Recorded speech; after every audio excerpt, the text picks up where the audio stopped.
পিতা আব্দুল খালেক সর্দার, গ্রাম পাঁচখড়ি, পোস্ট কাউন্ডাঙ্গা, সাতক্ষীরাকে 3 ছাত্র আন্দোলনে ঢাকায় নিহত আসিফ হাসান, পিতা মাহমুদ আলম, গ্রাম আক্তারপুর, পোস্ট আক্তারপুর, আহত হওয়ার জন্য উনি দৃষ্টিশক্তি হারান। উল্লেখ্য যে 25 অগস্ট 2024 তারিখ সাতক্ষীরা ব্যাটালিয়ন 33 বিজিবি এর অধীনে ব্রিগেড কমান্ডার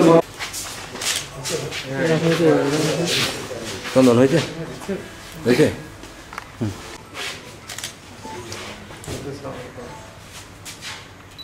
ও মারা গেছে তো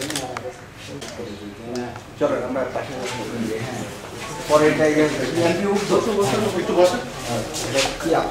সীমান্তের নিশ্চিত নিরাপত্তা নিশ্চিত করার পাশাপাশি আত্মমানবতার সেবা এবং জাতির যে কোনো দুর্যোগকালীন ক্রান্তিকালীন বর্ডার গার্ড বাংলাদেশ অগ্রণী ভূমিকা পালন করে থাকে। এর মধ্যে আত্মমানবতার সেবায় যে কোনো মানবিক ডাকে সাড়া দেওয়ার ক্ষেত্রে বিজিবি বর্ডার গার্ড বাংলাদেশ সবসময় সামনে এগিয়েছিল। আপনারা জানেন বিগত জুলাই আগস্টের বৈষম্য বিরোধী আন্দোলনে প্রথম থেকেই বিজিবি ক্ষতিগ্রস্ত এবং আহত, এই আন্দোলনে ক্ষতিগ্রস্ত এবং আহত যারা ছিল তাদের অনেককেই সুচিকিৎসার ব্যবস্থা করা, পুনর্বাসন করা, এই সমস্ত ক্ষেত্রে শুধু এই সাতক্ষীরা ব্যাটালিয়ন নয়, সারা বাংলাদেশেই আমাদের বিজিবি সদর দপ্তর ঢাকা শহর সারা বাংলাদেশেই ব্যাপক কার্যক্রম গ্রহণ করেছে। এগুলোর অনেক কিছুই বাস্তবায়িত হয়েছে, আপনারা শুনেছেন, এবং অনেক কিছুই বাস্তবায়ন হচ্ছে।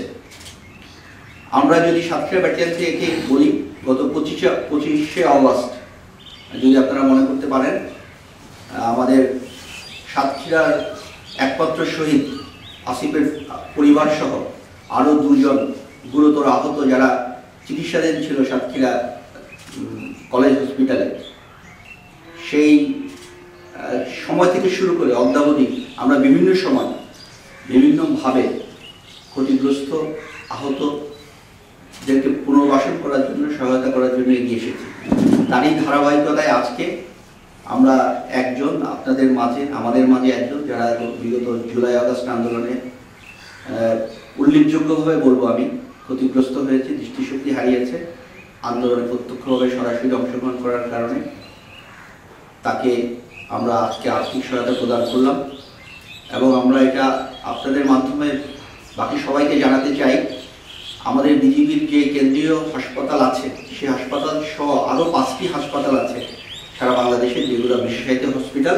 এই হসপিটালগুলোতে অনেক আহত, গুরুতর আহত এবং যারা পঙ্গুত্ব বরণকারী এবং অনেককেই চিকিৎসা সেবা প্রদান করা হচ্ছে এবং এটা চলমান রয়েছে।